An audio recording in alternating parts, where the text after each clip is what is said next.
जय भीम कारवा के सभी साथियों को मेरा सप्रेम जय भीम। आज जीवन जीने की कला और दर्शन की तीसरी कड़ी है और जीवन जीने की कला के और कुछ पहलू की ओर आज हम ध्यान देंगे। प्रेमलता जी जय भीम।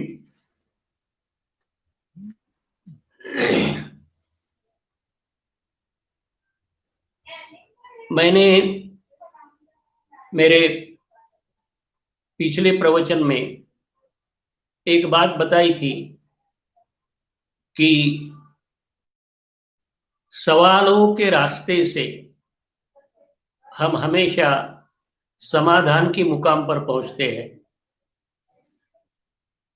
उसी बिंदु से मैं शुरू करता हूं जो अधूरा था। जीवन एक ऐसा है कि जिसमें उलझने ही उलझने रहती है, समस्या ही समस्याएं रहती है।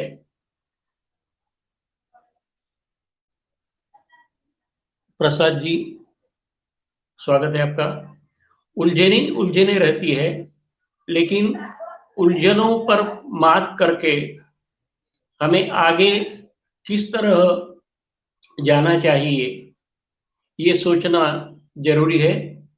भगवान बुद्ध ने मनुष्य के 4 प्रकारों की बात की है और एक बहुत खूबसूरत उदाहरण देकर समझाया है। कौन सा उदाहरण? आईने 4 प्रकार के आईने हैं। अगर ये 4 आईनों में हम अपनी तस्वीर देखें तो हमें पता चलेगा कि हमारा चेहरा, हमारा व्यक्तित्व कौन से आईने में दिखाई देता है। ये आईने अंतरंग के आईने हैं। किस तरह के? कुछ लोग ऐसे होते हैं जिनकी जीवन की सफर अंधेरे से अंधेरी की ओर चलती रहती है। वो अंधेरे से अंधेरे की ओर सफर करते रहते हैं। उन्हें पता होता है, कभी होता भी नहीं कि हम अंधेरे से अंधेरे की ओर जा रहे हैं। तो ये पहले किस्म के आदमी होते हैं कि जो अंधेरे से अंधेरी की ओर सफर करते हैं। दूसरे प्रकार के आदमी कौन से होते हैं? जो अंधेरे से उजाली की ओर सफर करते हैं, प्रकाश की ओर सफर करते हैं। तीसरे प्रकार के कुछ लोग होते हैं, वह उजाले से अंधेरी की तरफ जाते रहते हैं। और चौथे प्रकार के लोग वे होते हैं जो उजाले से उजाले की ओर जाते रहते हैं। बहुत महत्वपूर्ण बात है ये। जीवन जीने की कला समझने के लिए अपने को अपना एहसास होना चाहिए। ये बहुत जरूरी है। विपिन जी जय भीम।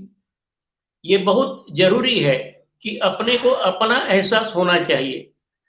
मैं कहाँ खड़ा हूं, मैं कितने पानी में खड़ा हूं, ये जानना जरूरी होता है। तो अंधेरे से अंधेरे की तरफ जाने का मतलब क्या होता है, ये थोड़ा हम समझ लेंगे।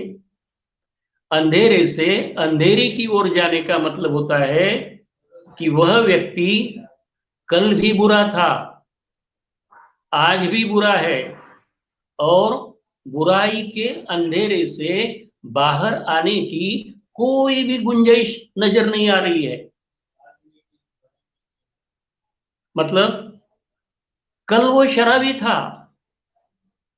आज भी वो शराबी है और उसकी शराब छूटने की कोई भी गुंजाइश नहीं है।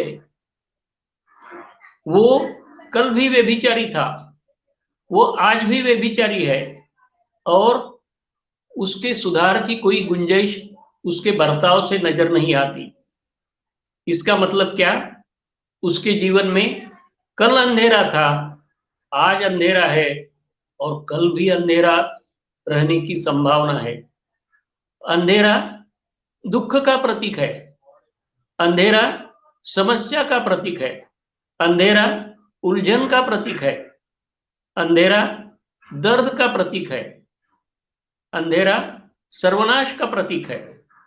इसीलिए कुछ लोग ऐसे होते हैं कि जिनके जीवन का प्रवास, सफर इस तरह होते रहता है। दूसरे तरह के जो लोग होते हैं वह किस तरह के होते हैं? वह अंधेरे से उजाले की ओर सफर करते रहते हैं,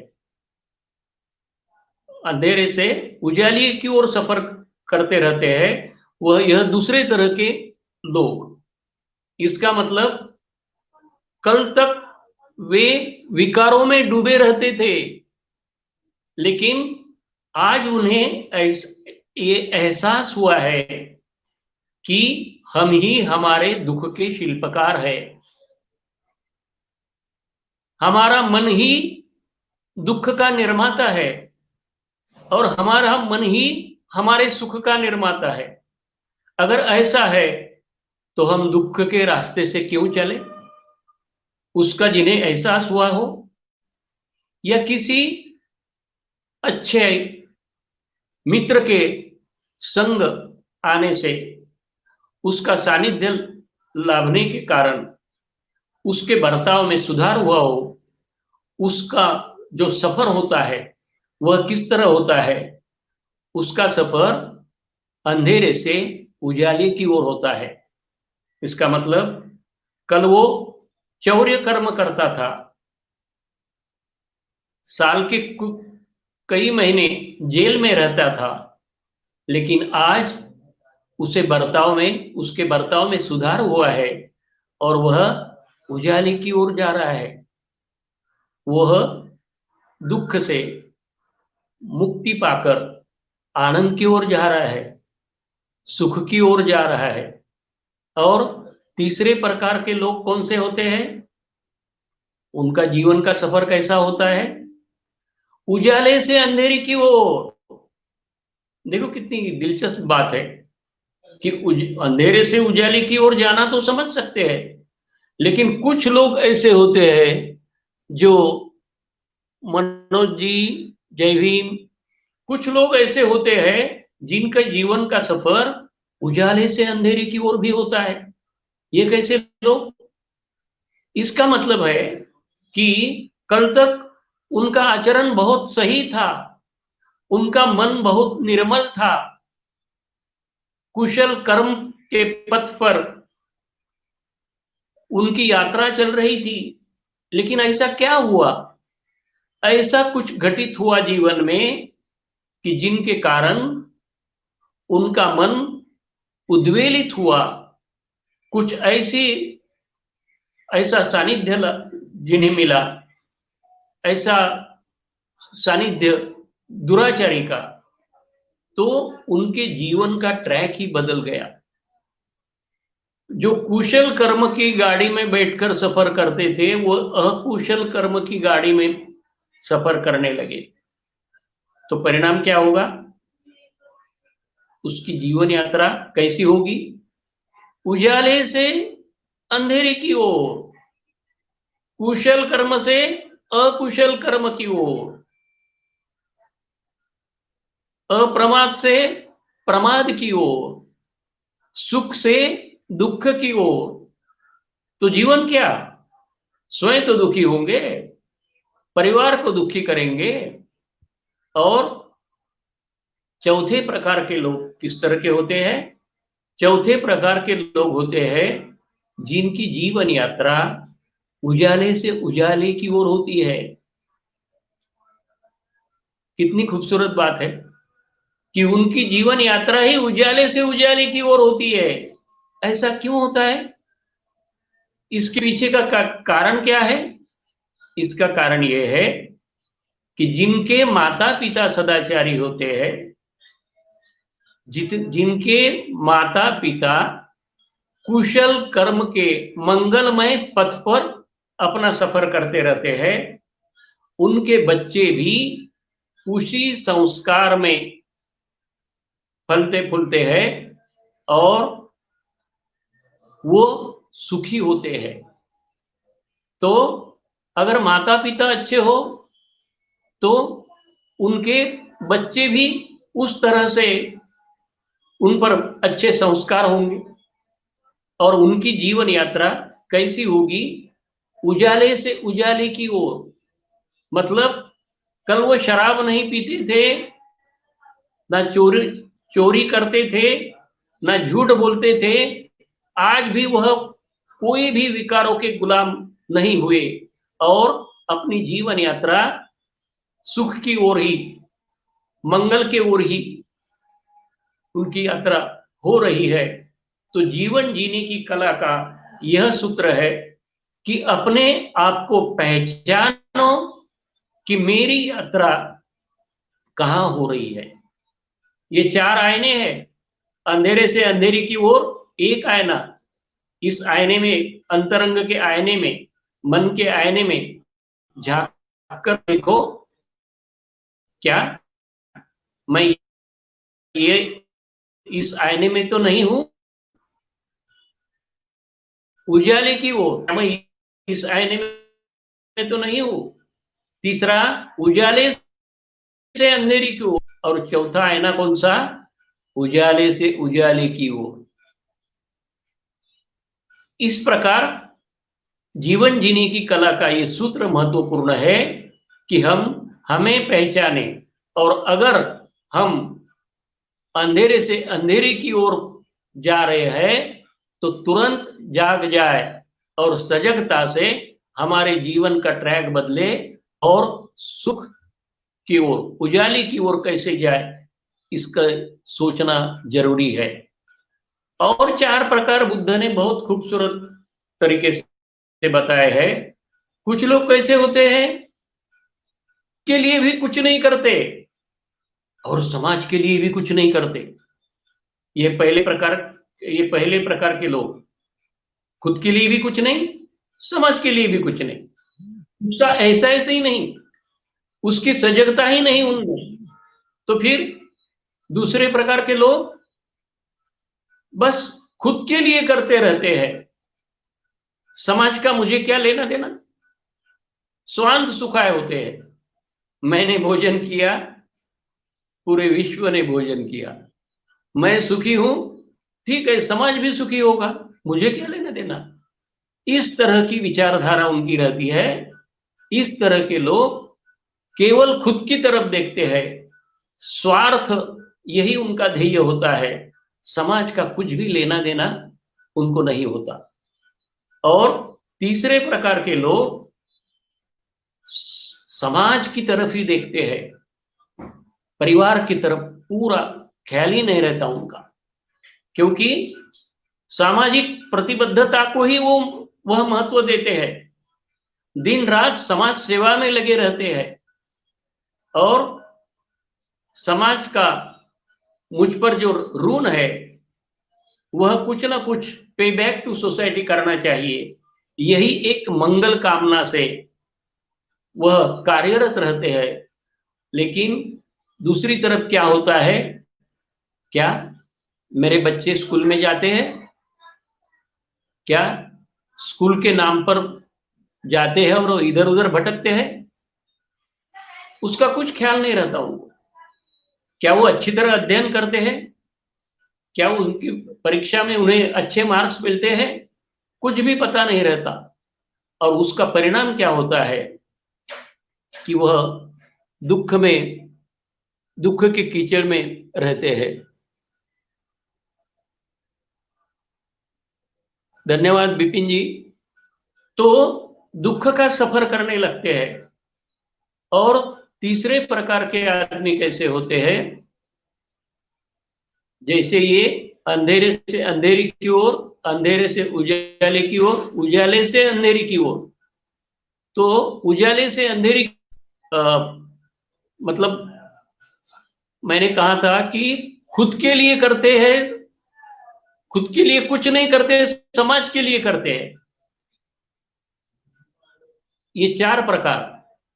और कुछ लोग कैसे होते हैं, खुद के लिए भी करते हैं, समाज के लिए भी करते हैं। मतलब अगर मैं मेरा परिवार सुधारूं तो मैं समाज भी सुधार सकूंगा। पे बैक टू सोसाइटी, यह एहसास भी जरूरी है। इसे क्या कहते हैं हम, सामाजिक प्रतिबद्धता का एहसास। जीवन जीने की कला का ये सूत्र, अंबेडकरवादी सूत्र ये है कि सामाजिक प्रतिबद्धता हमारे व्यक्तित्व का सौंदर्य होना चाहिए। सामाजिक प्रतिबद्धता हमारे व्यक्तित्व का सौंदर्य होना चाहिए, तभी बात बनती है। जैसे मैं अच्छी तरह पढ़ा लिखा, मेरे बच्चों को भी अच्छी तरह मैंने पढ़ाया, और इतना ही नहीं, जो मुझे मिला वो समाज को देने के लिए मैं कोशिश कर रहा हूं। तो क्या हो जाएगा, मेरे जीवन में उजाला, समाज जीवन में उजाला। यही जीवन जीने की यह है कि हम विकारों की कीचड़ में फंसे रहते हैं, विकारों की कीचड़ में फंसे रहते हैं। इसी कारण हमें देखना ये जरूरी है, जीवन जीने की कला का एक महत्वपूर्ण हिस्सा ये समस्या को तरह समझ ले। समस्या क्या है, हम क्यों अंधेरे में है।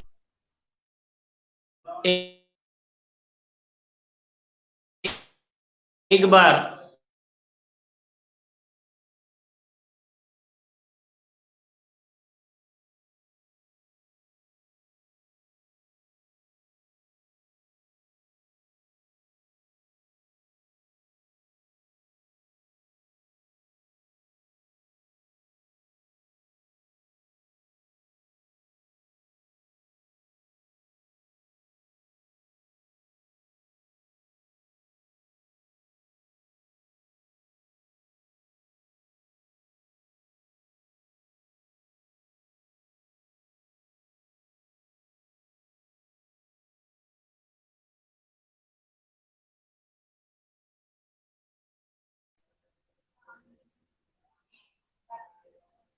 एक बार भगवान बुद्ध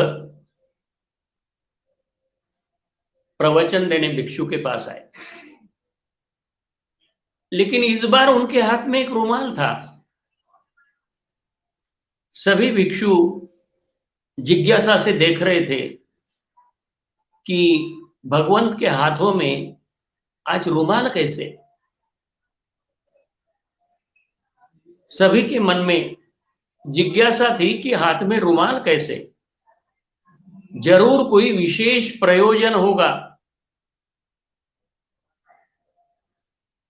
भगवान बुद्ध कुछ भी नहीं बोले और उस रुमाल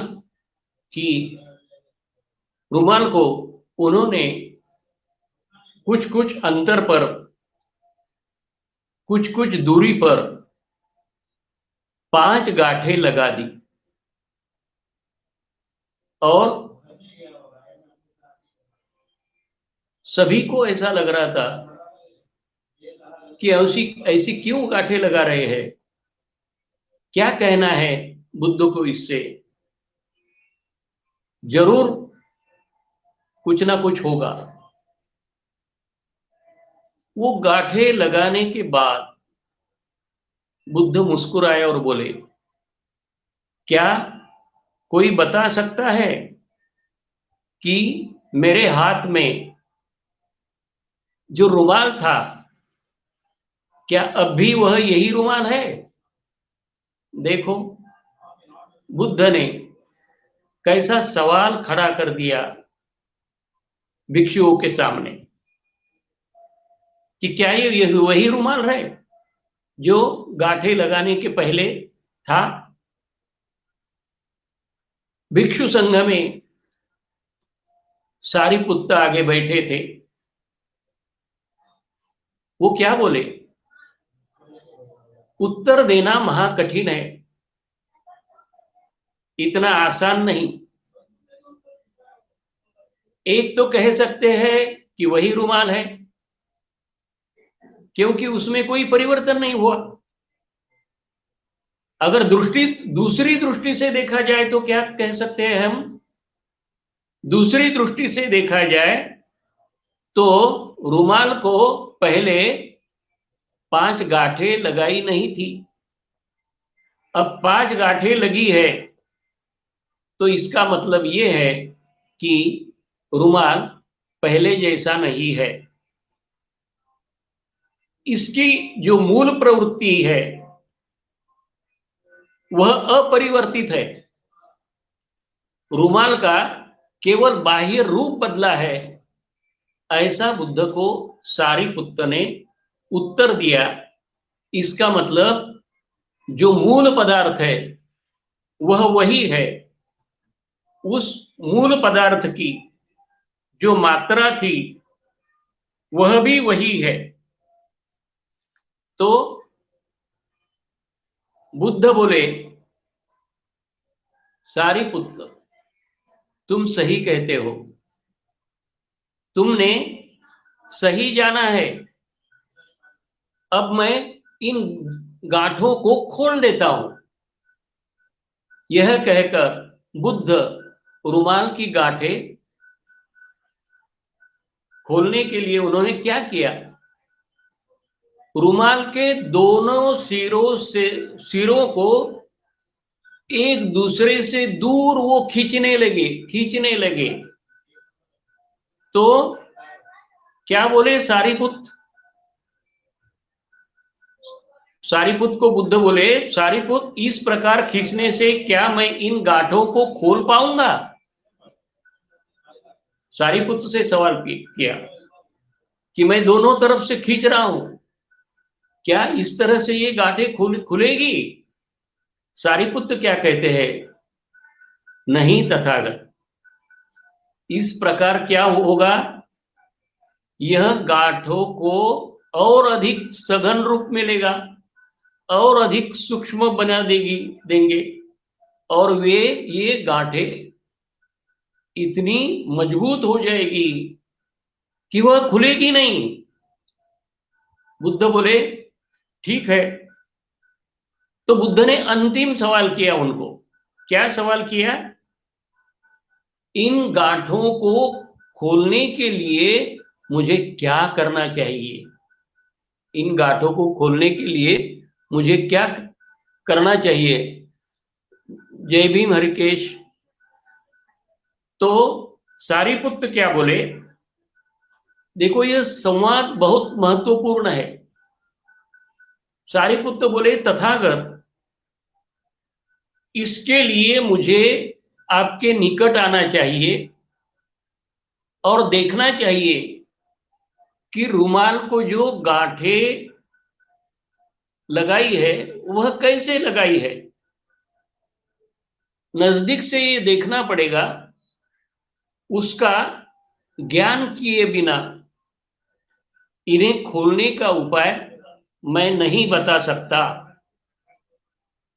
बुद्ध बोले, सारिपुत्र, तुम सच कह रहे हो, तुम सत्य बोल रहे हो। यही जानना सबके लिए आवश्यक है। क्यों? कि आधारभूत प्रश्न तो यही है। कौन सा? कि उस समस्या से बाहर आना है, उस समस्या से निकलना है, तो ये जानना जरूरी है कि तुम उससे ग्रस्त क्यों हुए। इसका मतलब यह है कि बुनियादी और मौलिक परीक्षण हमेशा जरूरी होता है। लेकिन विश्व में क्या चल रहा है? सब पूछते हैं बुद्ध से। बुद्ध कहते हैं, मुझे सब पूछते हैं कि हमारे मन में काम भाव है, क्रोध भाव है, वासना है, तृष्णा है, इससे हम छुटकारा कैसे पाए? लेकिन बुद्ध कहते हैं कि यह नहीं पूछते कि इस प्रवृत्ति के शिकार हम कैसे हुए, इस प्रवृत्ति में हम कैसे पड़े। इसका मतलब क्या है? जीवन जीने की कला का सूत्र क्या है? कि कोई भी उलझन आपके जीवन में आ जाए, कोई भी समस्या आपके जीवन में आ जाए, तो पहले क्या करना चाहिए? उस समस्या की जड़ों तक जाना। यह जीवन जीने की कला का महत्वपूर्ण सूत्र है।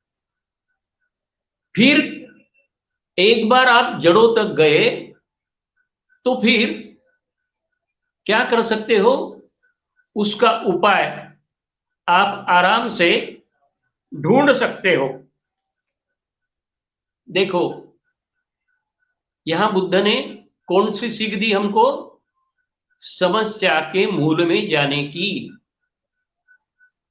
तो बुद्ध ने ये जो कहानी मैंने बताई, इस कहानी में कौन सी शैली अपनाई?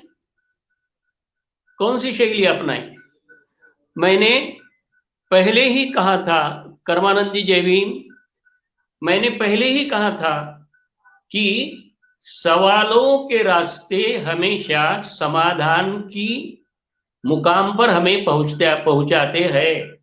यहां बुद्ध ने सवाल पूछने की शैली अपनाई है।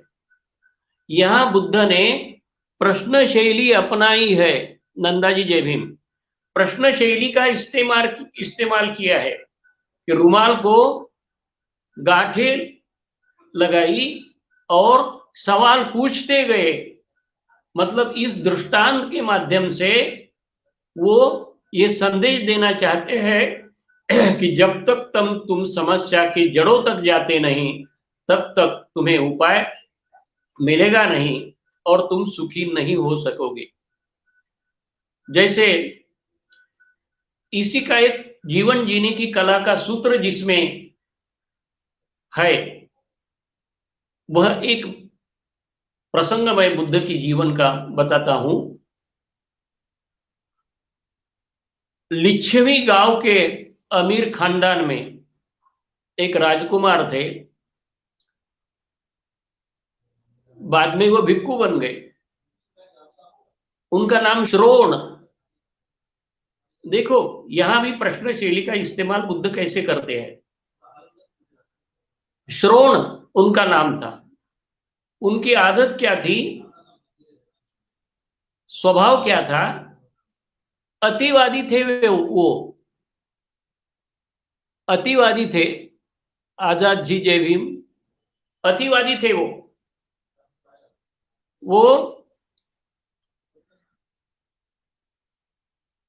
एकदम सुख से जीते थे। जब राजकुमार थे तो सभी तरह का सुख उन्होंने भोगा और एक अतिवाद की तरफ गए, मतलब भोगवादी बने। और जब वो भिक्खु बने तो भी अतिवाद। इसका परिणाम क्या हुआ कि उनकी तबीयत बिगड़ गई,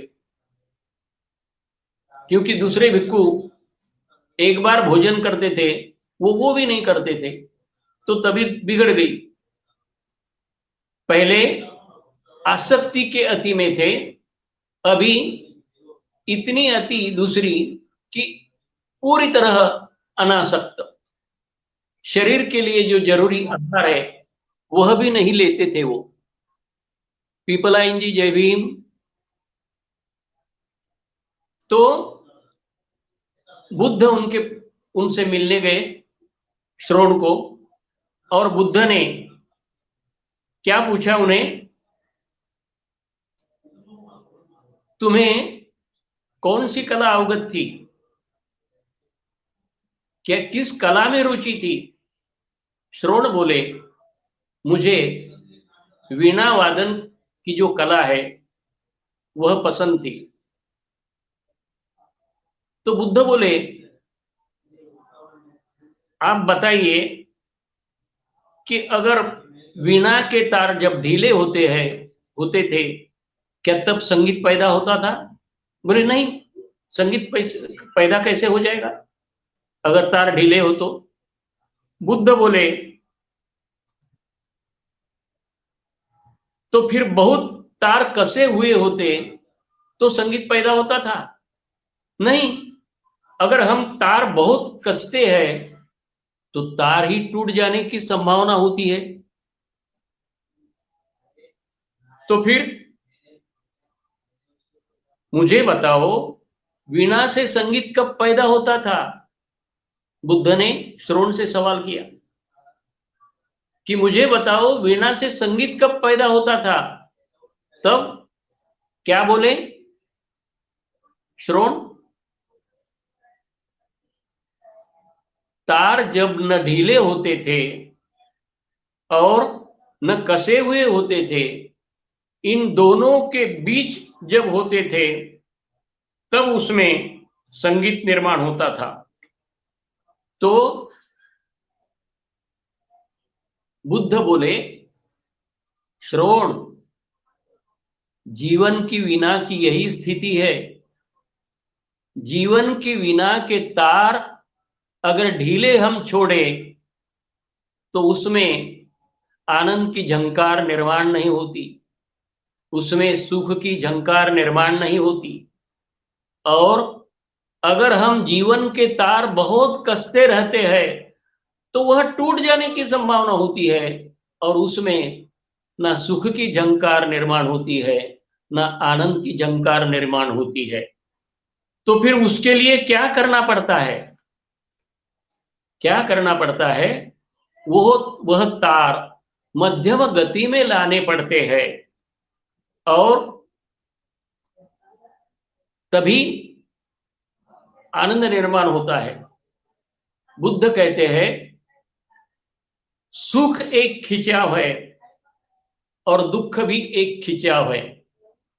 दोनों अति से अगर हम बाहर आए तभी जिंदगी जीने की कला हम सीख सकते हैं। संजय यादव जी, जय भीम। जीवन जीने की कला हम सीख सकते हैं। तो मित्रों,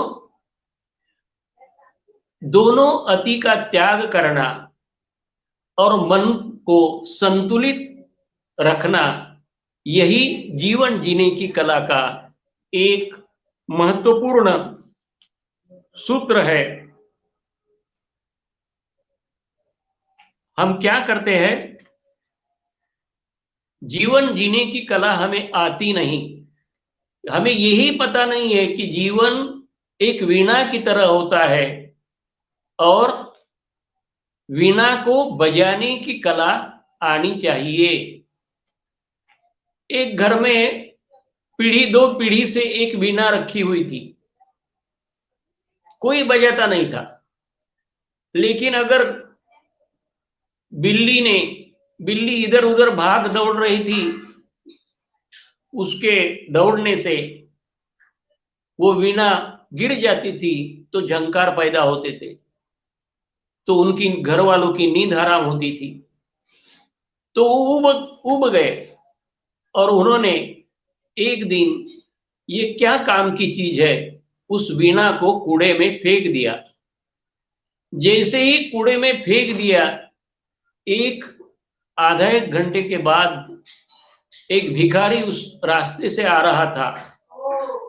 उसने देखा और वीणा को गोद में लिया और अपनी उंगलियां उस पर रख दी और उन तारों को छेड़ दिया। क्या हुआ? उसमें से सुमधुर झंकार आने लगी। सुमधुर झंकार आने लगी। रास्ते से आने जाने वाले लोग वही इकट्ठा हुए और ये इतनी सुमधुर आवाज कहां से आ रही है? जिस घर वालों ने वीणा फेंक दी थी वे भी वहां आए और देखने लगे, अरे ये तो हमारी वीणा है। और क्या बोलने लगे? ए भिखारी, ये हमारी वीणा है, ये हमें वापस दे। भिखारी का उत्तर था, आपको बजाने ही नहीं आती तो आप उसका फायदा क्या है। इसका मतलब ये है कि जीवन एक वीणा है, अगर बजाना आता है तभी घर में शांति रहती है, अगर बजाना ही नहीं आता तो मन अशांत रह जाता है। इसीलिए जीवन जीने की कला सीखने के लिए हमें ये जानना जरूरी होता है कि हम कौन से रास्ते पर चले। अगर हम बुराई सोचने लगे तो बुराई ही सब दिखने लगती है, अगर हम अच्छा देखने चले तो सब अच्छा ही हमें दिखाई देता है। इसीलिए हमें क्या करना चाहिए, हमें जीवन को सही तरह समझना चाहिए, सही ढंग से जीने की कला को हमने अपनाना चाहिए। सभी कितने दार्शनिक हुए,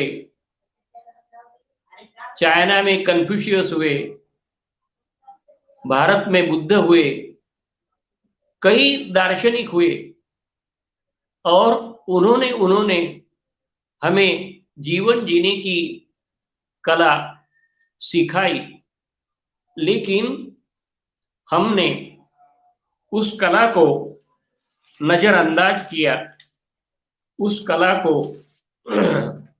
नजरअंदाज किया।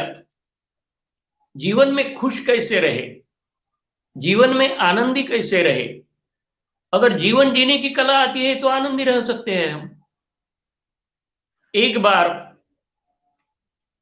पंडित जवाहरलाल नेहरू और आचार्य रजनीश, इन दोनों की मुलाकात हुई। इन दोनों की मुलाकात का जो प्रसंग है वह एक फक्कड़ मसीहा ओशो नाम की एक किताब है। स्वामी ज्ञानभेद ने स्वामी ज्ञानभेद ने इस किताब को लिखा है।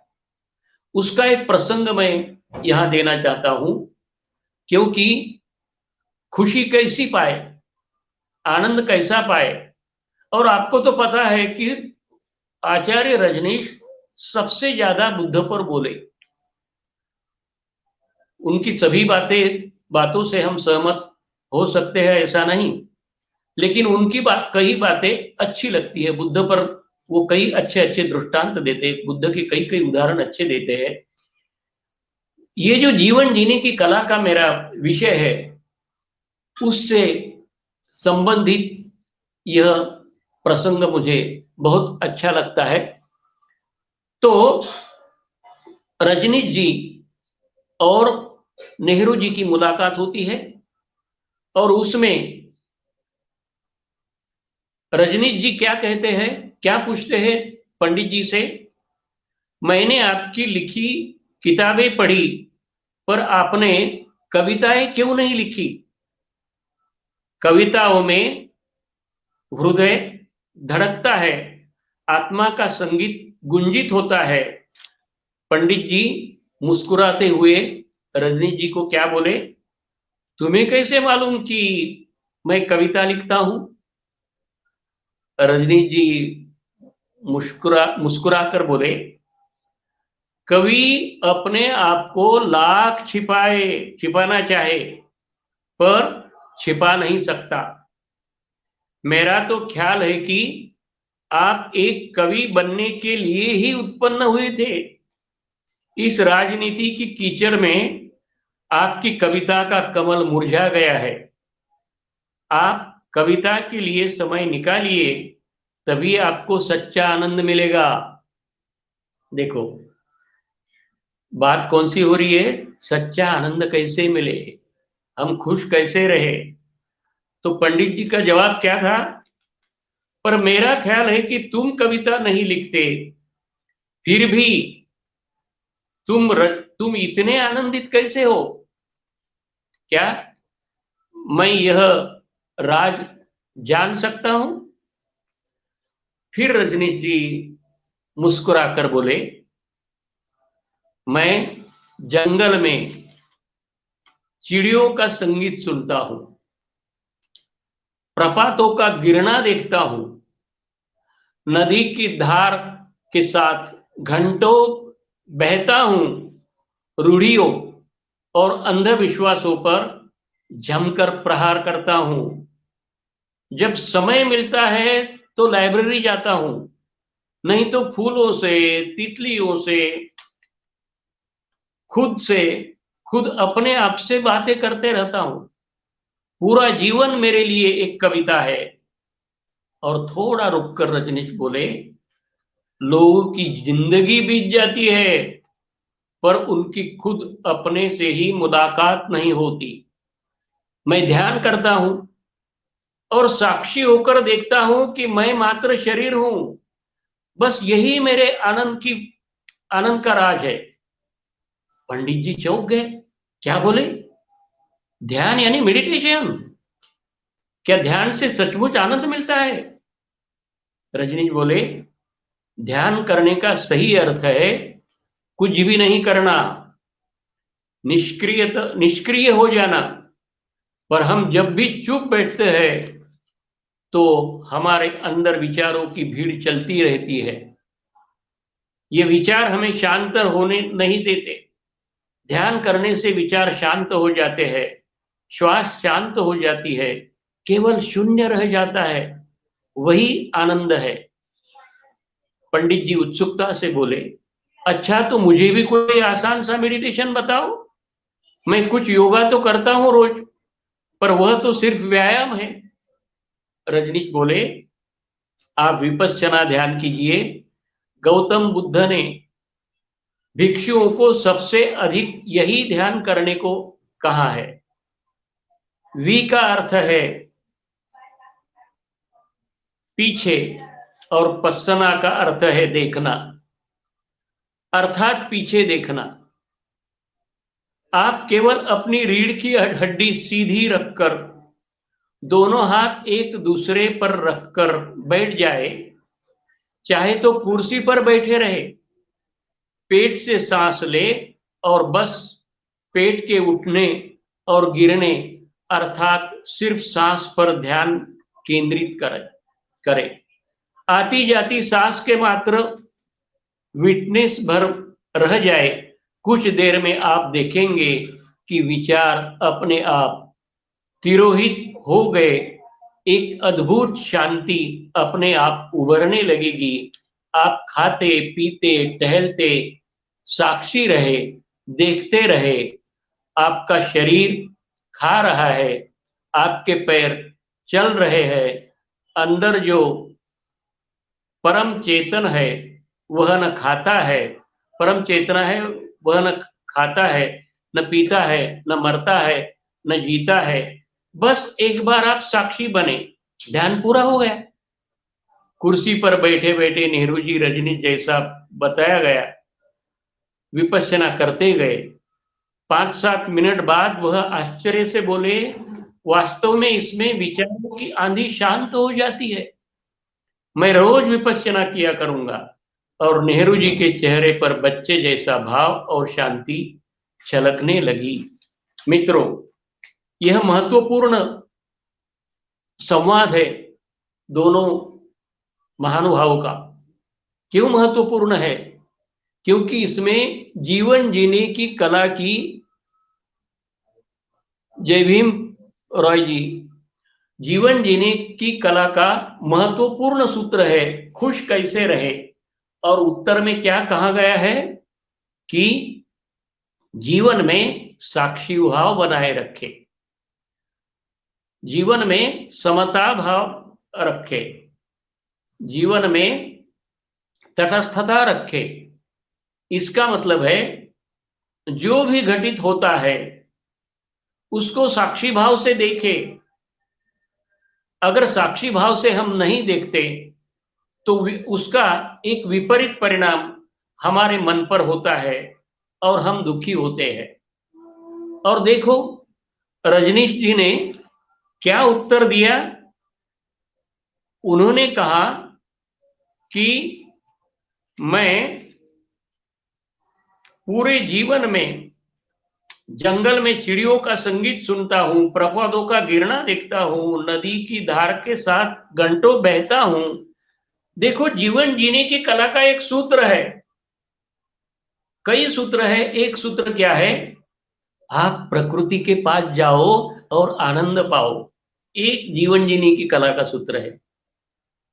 बुद्ध भी आनंद को कहते हैं कि देख कितने सुनहरे खेत है।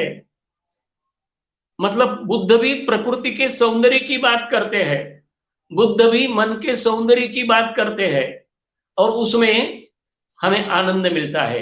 क्या हम प्रकृति की गोद में जाते हैं? अगर हमें खुश रहना है तो प्रकृति की गोद में जाना चाहिए। देखो अभी तो अलग समय है कि घर में ही बैठने का, लेकिन जब ये ऐसा माहौल नहीं था तब मैं हर दिन सुबह नीचे उतरता था और 40 मिनट टहलता था। लेकिन टहलना कैसा? दो तरीके से। एक तो आत्ममुग्ध होकर टहल सकते हो आप। दूसरी बात कुछ उलझन में फंसे हो तो उसकी चिंता करते करते आप टहल सकते हो। तीसरी बात, अगर आप में खोए हुए नहीं हो, आत्ममुग्ध नहीं हो, आप अगर रसिक हो, सौंदर्य की आपके मन में चाहत हो, सौंदर्य की आपको प्यास लगी हो, तो क्या आप प्रकृति में सौंदर्य देखोगे। और मेरे खीसे में मोबाइल रहता है और मैं टहलता हूं और जैसे ही मुझे कोई सुंदर पंछी दिखाई देता है तो मैं उसको निहारते रहता हूं और बड़ी शांति से खीसे का मोबाइल निकालता हूं और उसकी एक खूबसूरत तस्वीर खींचता हूं। क्या हुआ? बहुत खुशी हुई। मैं सब मेरी चिंताएं भूल गया। मैं उलझन में अटका था तो वो बाहर आ गया। ये जीवन जीने की कला है। आगे जब जाता हूं तो क्या दिखाई देता है? 3-4 सुंदर फूल खिले हुए दिखाई देते हैं। उनके जो रंग होते हैं वो मुझे उसकी तरफ खींच लेते हैं। उनकी जो खुशबू होती है वह उनकी तरफ मुझे खींच लेती है और मैं नजदीक जाता हूं, उन फूलों को स्पर्श करता हूं, उनकी खुशबू का आनंद लेता हूं।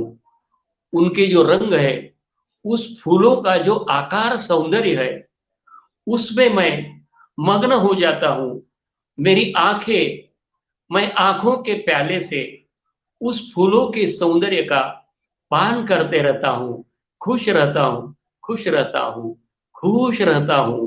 और जीवन में कितना मुझे आनंद मिलता है। और फिर मोबाइल निकालता हूं और उसकी एक तस्वीर खींचता हूं और क्या करता हूं? घर में आते ही चाय पीने के बाद, चाय तो लेता नहीं, ग्रीन टी लेता हूं। उसके बाद क्या करता हूं? फेसबुक पर, इंस्टाग्राम पर वही उस दिन खींची हुई तस्वीर मैं पोस्ट करता हूं और क्या लिखता हूं? सृष्टि सुंदर, जीवन सुंदर, पेड़ बचाओ, पौधे बचाओ, पंछी बचाओ, पानी बचाओ। ये संदेश भी देता हूं क्योंकि ये संदेश जरूरी है। ये मेरे लिए संदेश जरूरी है, ये मेरे परिवार के लिए संदेश जरूरी है, ये आपके परिवार के लिए संदेश जरूरी है, ये हमारे समाज के लिए जरूरी है, ये हमारे देश के लिए जरूरी है, ये विश्व के बचाव के लिए जरूरी है संदेश। तो मैं प्रकृति की गोद में जाता हूं, खुद खुश रहता हूं और वो खुशी बांटते रहता हूं। और क्या फिर उस पोस्ट पर कमेंट क्या आते हैं, कितनी खूबसूरत तस्वीर खींची है। तो क्या है, ये जीवन जीने की कला है। खुश रहो, खुशियां बांटो। उसे के पैसे लगते हैं, वो तो दुगनी होती जाती रहती है खुशियां, बढ़ती जाती है खुशियां। और और क्या कर सकते हो आप, कई चीजें कर सकते हो। छोटे छोटे बच्चे होते हैं, देखो दुनिया में श्रेष्ठ क्या है, किसी ने अगर मुझसे पूछा तो मैं कहूंगा बच्चों की मुस्कान। कितनी मुस्कुराहट सुंदर होती है उनकी, कितने फूलों से खिलखिला कर वो हंसते हैं, और कितनी खुशी हमें होती है। अगर खुश रहना है मित्रों, अगर खुश रहना है दोस्तों, तो मासूम इन फूलों के पास जाओ। वो कितने खिलखिलाते हैं, उसमें कितनी निर्मलता होती है, उसमें कितनी खुशी होती है, उसमें कितना आनंद होता है। उस आनंद में नहाते रहो, नहाते रहो, और खुशी पाओ, खुश हो जाओ। और और जो दुखी है उनके पास जाओ, और क्या कहो, किसी का पॉकेट मारा है, पैसे चले गए हैं, आप ट्रेन से सफर कर रहे थे, स्टेशन पर उतरे हो, वो एक खीसे देख रहा है, पॉकेट उसका पैसे, पॉकेट नहीं है, वो चला गया है। आप क्या कर सकते हो, उसके कंधे पर प्यार से धीरे से हाथ रखना, और क्या बोलना, क्या करेंगे। होता है कभी कभी ऐसा, मेरा तो 3 बार का अनुभव है, भले ही आपको अनुभव हो ना हो, मेरा तो 3 बार का अनुभव है, और मेरा भी पॉकेट मारा था। तो क्या होता है, जिस समय वह आगे का आदमी बहुत दुखी होता है, आप उसका दुख दूर थोड़ा तो भी करते हैं कि अरे मेरा ही पॉकेट मारा नहीं गया, और कई इनका तो 3 बार पॉकेट मारा गया, तो उसका दुख तो थोड़ा तो दूर होता है। क्या क्या है इसका मतलब, क्या है, हम पैसे नहीं, सांत्वना तो दे सकते हैं। किसी भी दुखदाई प्रसंग में एक आप कर सकते हो, सांत्वना सांत्वना देने को का कार्य करो, उसके लिए पैसे नहीं लगते। यही जीवन जीने की एक महत्वपूर्ण कला है।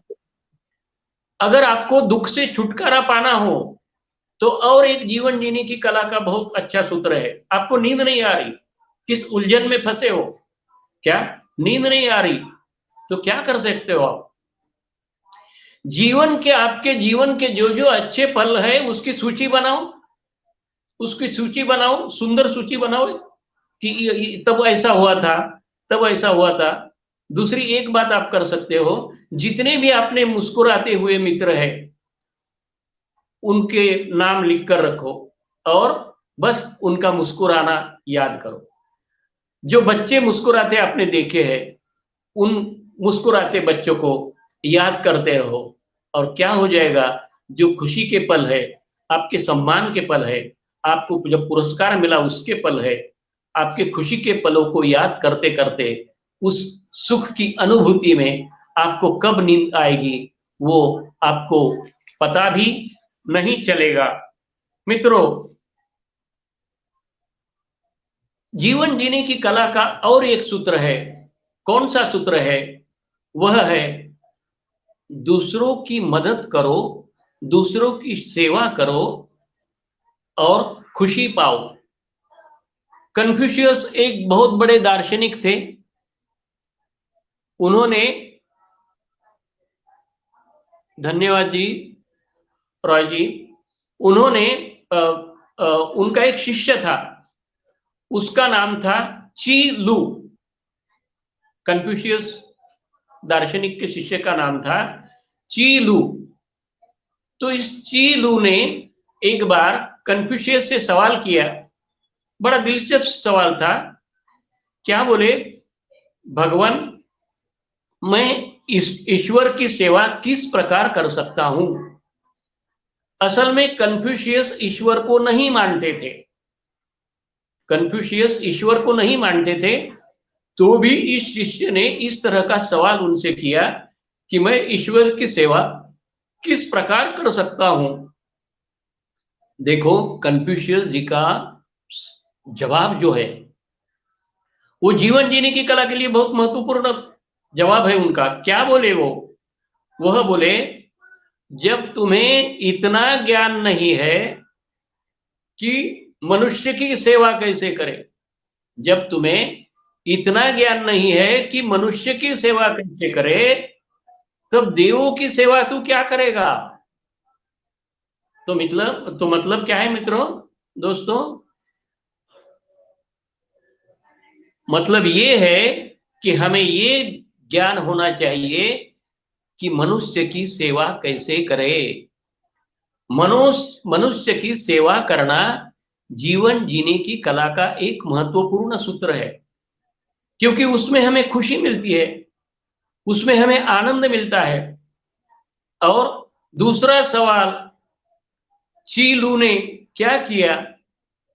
कृपया मुझे मृत्यु के संदर्भ में कुछ कहे, कुछ उपदेश करे, कुछ विचार प्रकट की करे।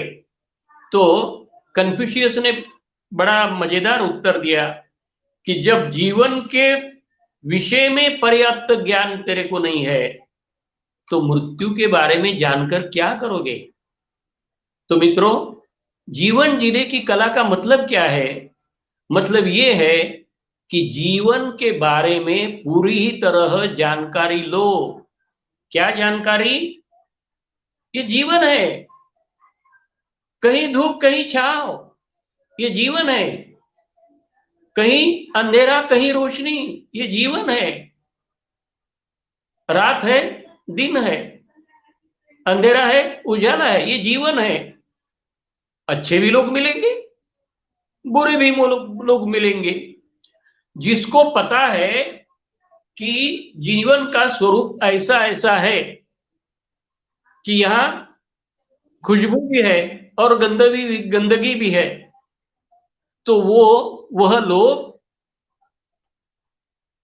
खुश ही रहेंगे, क्योंकि उनको पता है कि जिंदगी का स्वरूप ही ऐसा है।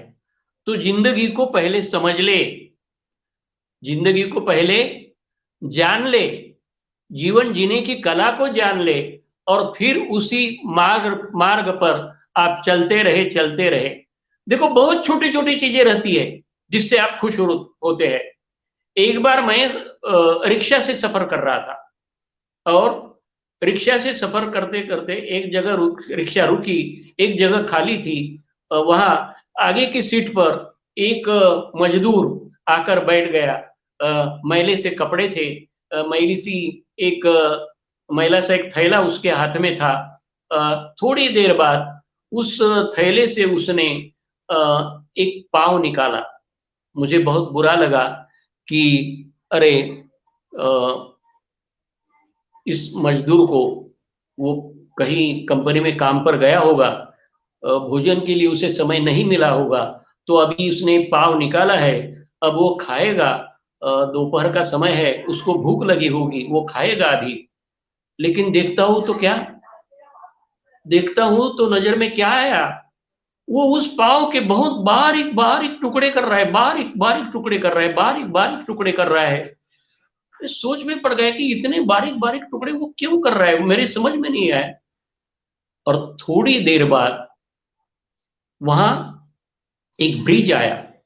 ब्रिज के नीचे एक बड़ी नदी बह रही थी, और ब्रिज पर से जैसे ही रिक्शा गुजर रही थी, उसने वह सब पाव के टुकड़े कागज में डाले, और वो कागज हाथ में लेकर ऐसा रिक्शा के बाहर झुका, और जोर से उस नदी में उसने वह पाव के टुकड़े फेंक दिए।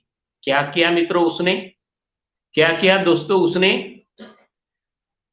इस जल में जो मछलियां हैं, उसके लिए दोपहर के भोजन का इंतजाम उस मजदूर ने किया, एक गरीब ने किया। देखो, वो भले ही मजदूर गरीब हो, लेकिन उसका मन कितना अमीर है। उसके मन में कितनी दान भावना है। वह कितना खुश है कि मैं इस मछलियों को खाना खिला रहा हूं। वह खुश है। देखो उसने क्या किया आज, ये कुशल कर्म किया।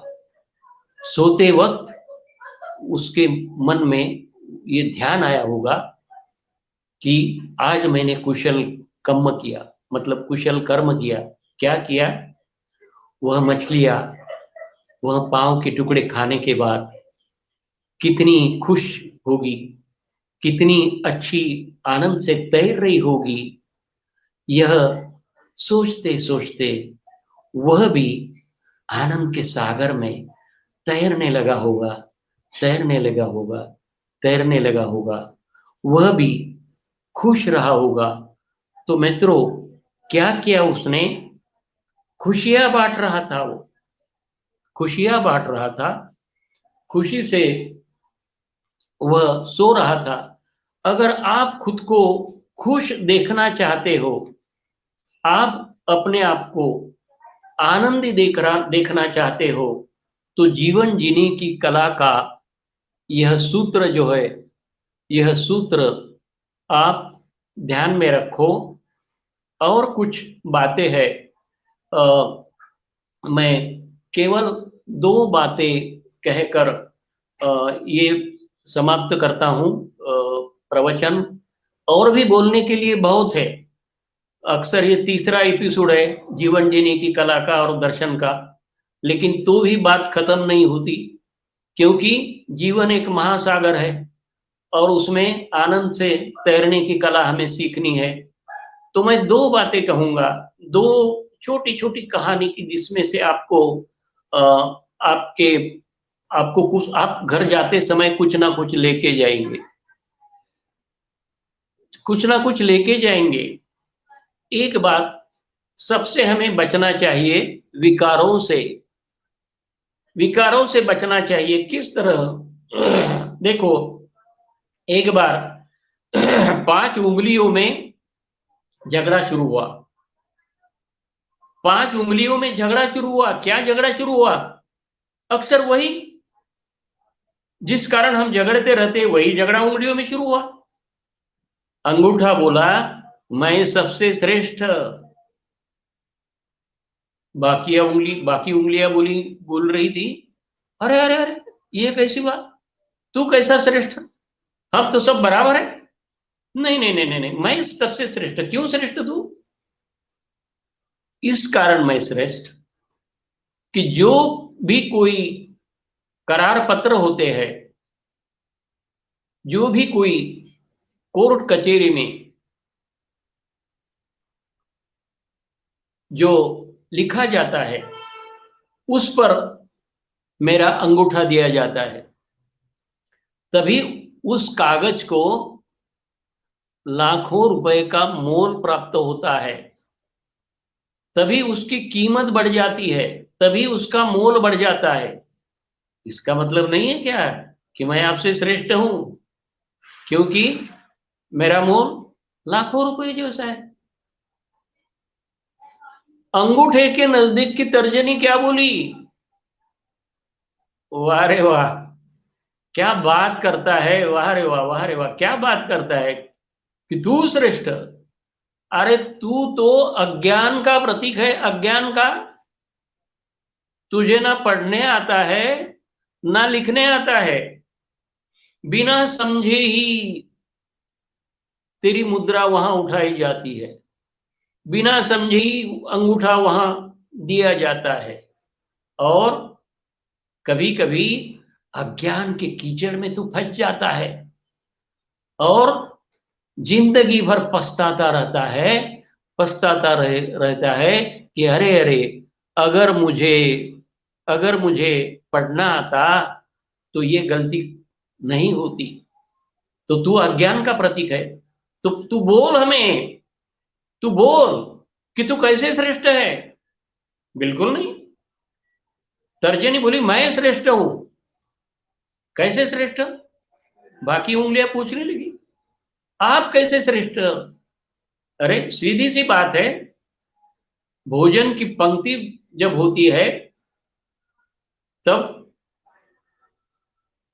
कोई जिसके घर में भोजन के लिए बुलाए गए हैं, तो वो क्या कहते रहता है, मुझे ही आगे कर कर पूछने रहता है कि इनको भोजन दो, इनको भोजन दो।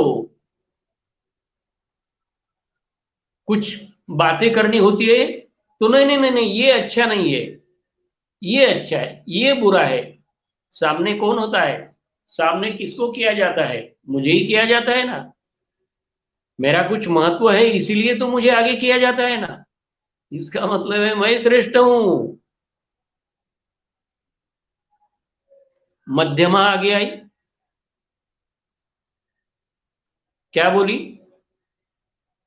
मध्य भाग की उंगली, उंगली क्या बोली, अरे क्या एक एक कहते हो कि मैं श्रेष्ठ हूं, मैं श्रेष्ठ हूं। चलो खड़े रहो एक कतार में, जरा देखो तो कौन बड़ा है। रहो एक कतार में, रहे एक कतार में खड़े।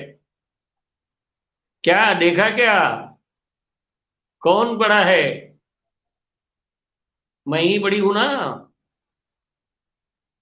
तो उसके बाद नंबर आया रिंग फिंगर का, रिंग फिंगर का नंबर आया, अनामिका का नंबर आया। तो फिर अनामिका कहने लगी आपसे मैं श्रेष्ठ हूं। क्यों भाई, क्यों, आप कैसे श्रेष्ठ हो सकती हो। अरे सीधी सी बात है, आपने कभी देखा नहीं क्या, अंगूठी चांदी की हो या सोने की, अंगूठी सोने की हो या हीरे की, किसे पहनाई जाती है, मुझे ही पहनाई जाती है ना। तो मुझे बोलो श्रेष्ठ कौन है, मैं ही श्रेष्ठ हूं ना, क्योंकि मेरा मोल चांदी के मोल जैसा, अगर चांदी की अंगूठी हो, सोने की अंगूठी हो तो सोने की जैसा मेरा मोल, और अगर हीरे की अंगूठी हो तो मैं कितनी खूबसूरत दिखती हूँ, उतना मेरा मोल होता है, कितनी खूबसूरत दिखती हूँ। क्या है क्या नहीं मैं श्रेष्ठ आप सबसे। छोटी उंगली को वो ये बात पसंद नहीं आई। क्या बोली, नहीं नहीं नहीं नहीं नहीं नहीं नहीं, बिल्कुल नहीं, आप किसी का भी बोलना नहीं मानती मैं, मुझे पसंद नहीं आया। सही तो मेरा है।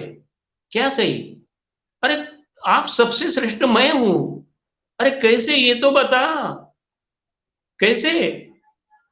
अरे जब आप बुद्ध विहार में जाते हो तब कैसे जाते हो, नमस्कार मुद्रा करते हो आप। तो नमस्कार मुद्रा में आपकी दोनों हाथों की उंगलियां जुड़ जाती है।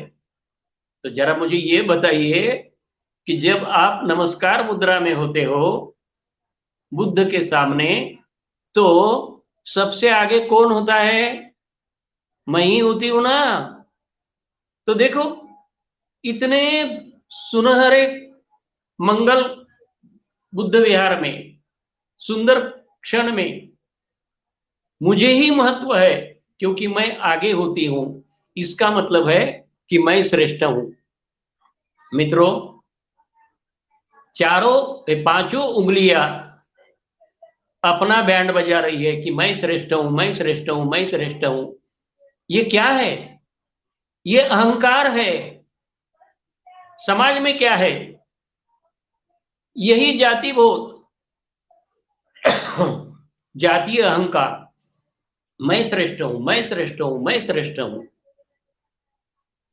देशों के संदर्भ में बात की जाए, यही अहंकार, मैं श्रेष्ठ हूं, मैं श्रेष्ठ हूं।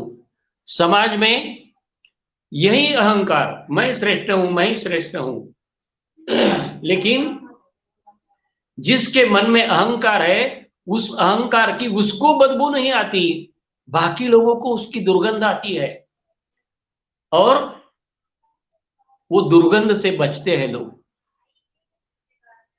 ये उंगलियों को ये पता नहीं कि अंगूठे को मैंने बोला कि देख मुझे प्यास लगी है, ये उस टेबल पर ग्लास है, जरा तू लेके आ, मुझे प्यास लगी है।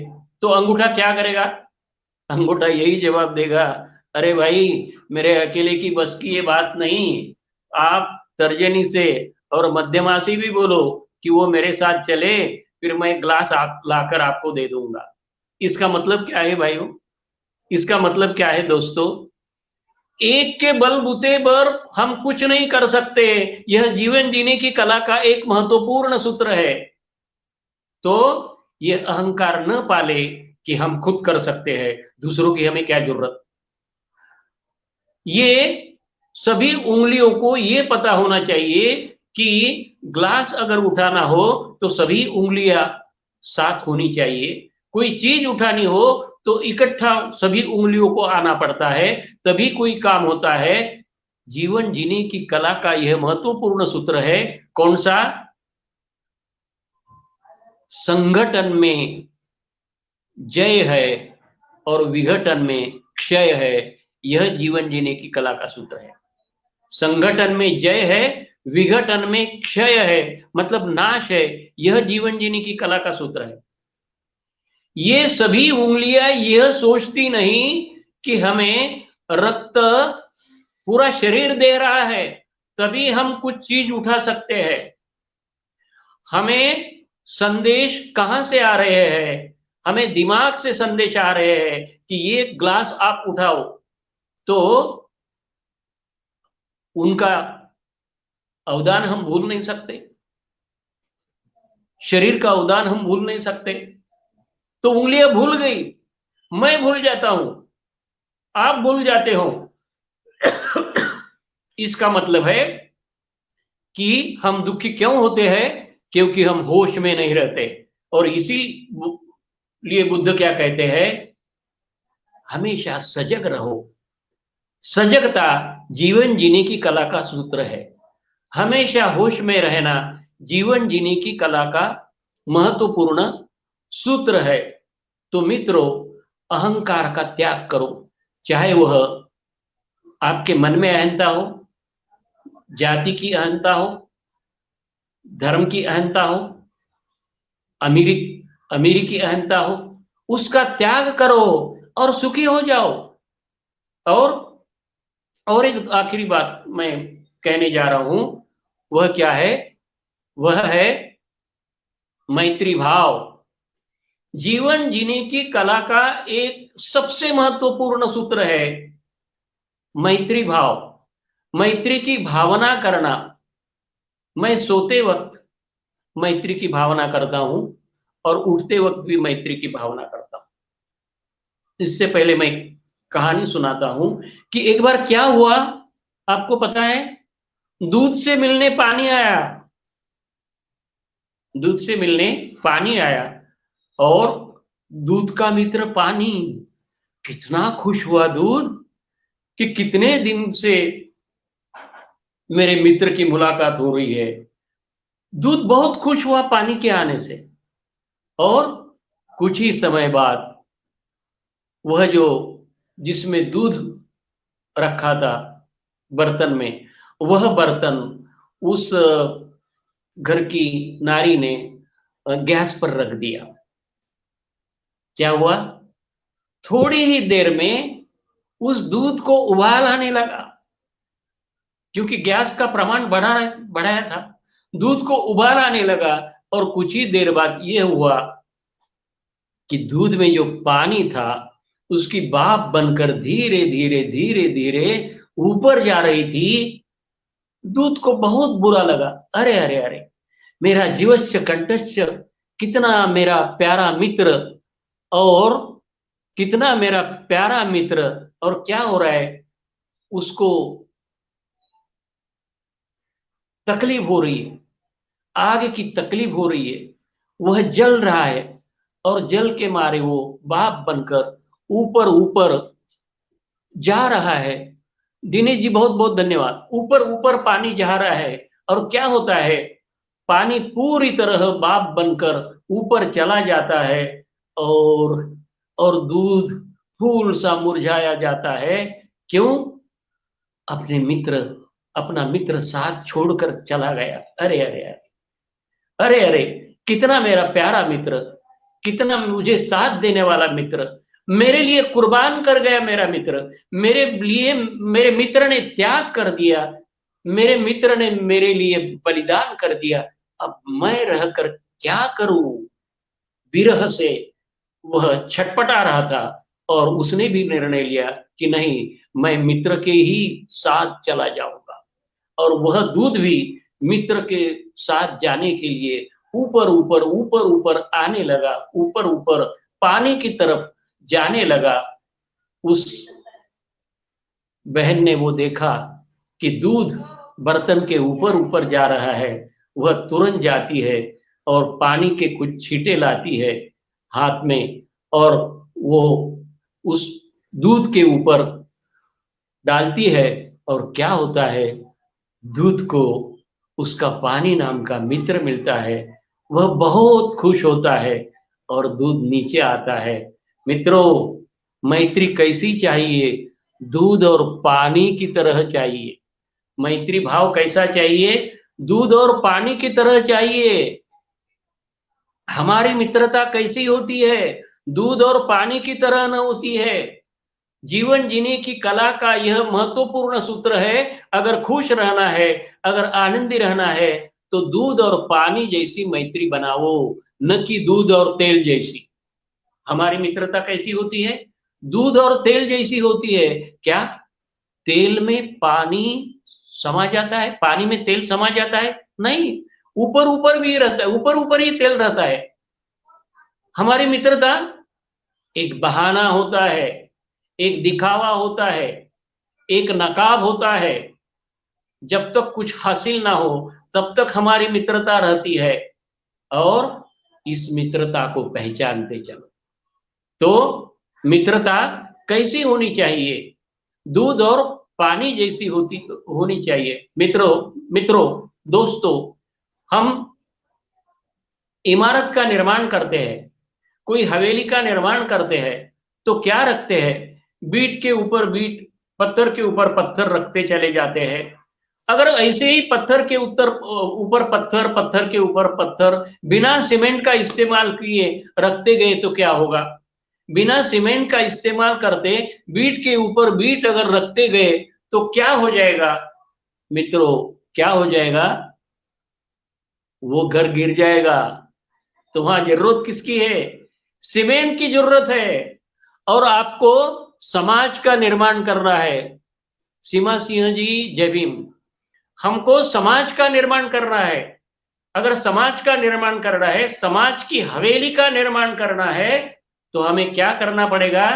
केवल पत्थर के ऊपर पत्थर रखना जरूरी नहीं है। आदमी आदमी केवल जरूरी नहीं है। इस आदमी, एक आदमी के मन में दूसरे आदमी के मन के दूसरे आदमी के संदर्भ में मैत्री भाव का सीमेंट चाहिए। मैत्री भाव का सीमेंट आदमी आदमियों को जोड़ता है। देखो, जैसे मिट्टी इकट्ठा हुई तब वीट बनती है। सोचो जरा, मिट्टी इकट्ठा हुई तो वीट बनती है। कई बीटें इकट्ठा हुई एक अच्छे ढंग से, तब दीवार बनती है। मिट्टी इकट्ठा हुई तो बीट तैयार कर सकते हैं। कई बीटाएं इकट्ठी हुई, जुटाई एक डिसिप्लिन से, तो दीवार बनती है। और कुछ दीवारें इकट्ठी आई तो क्या होता है? एक घर बनता है और उसमें अच्छा परिवार रह सकता है। तो मित्रों, इसका कारण क्या है? इकट्ठा आना। इसीलिए जीवन जीने की कला का सूत्र क्या है कि संगठन में जय और विघटन में क्षय। तो इससे बचो। अंबेडकरी आंदोलन को इससे बचना चाहिए। अंबेडकरवादी साहित्यकारों को भी इससे बचना चाहिए। एकता में रहना चाहिए, मैत्री भाव में रहना चाहिए। तो मित्रों, आखिर में मैं इतना ही कहूंगा कि हमें मजबूत देश चाहिए, हमें अखंड भारत चाहिए, हमें अखंड हमारा समाज सुखी समाज चाहिए। बाबा साहब के, ज्योतिराव फुले के, संत कबीर के बेगमपुरा का समाज चाहिए। हमें कबीर के का समाज चाहिए। और उस समाज के निर्माण के लिए ये जीवन जीने की कला के सूत्र महत्वपूर्ण है। और इसीलिए मैं सोते वक्त क्या करता हूं? मैं मैत्री भावना करता हूं। क्या करता हूं? मैं सुखी हूं, मैं सुखी रहूं, मेरा सब परिवार सुखी रहे, ये पूरा समाज सुखी रहे, मेरा देश सुखी रहे, ये विश्व के सभी देश सुखी रहे, विश्व के सभी प्राणी मात्र सुखी रहे, मैं व्याधि मुक्त रहूं, मेरा परिवार व्याधि मुक्त रहे, समाज व्याधि मुक्त रहे, विश्व के सभी प्राणी मात्र व्याधि मुक्त रहे, मैं खुश रहूं, मैं आनंदी रहूं, मेरा परिवार समाज सब विश्व आनंदी रहे, सब खुश रहे। ये मैत्री भावना करते करते मैं सो जाता हूं, कब नींद लगती है पता नहीं लगता। तो मुस्कुराते हुए ये मैत्री भावना आप करते रहो, सुबह उठते ही मुस्कुराते हुए यही मैत्री भावना मित्रों करते रहो। यही आपकी सुख की कुंजी है, यही आपके जीवन की सुख की कुंजी है। यह सभी सुख के द्वार खोलेगी। इसीलिए आप अपने सुख के लिए, समाज के सुख के लिए, देश के सुख के लिए, विश्व के सभी प्राणी मात्रों के सुख के लिए इस सुख की कुंजी का इस्तेमाल करो मित्रों। सबका मंगल हो, सबका कल्याण हो, सबका मंगल हो, सबका कल्याण हो।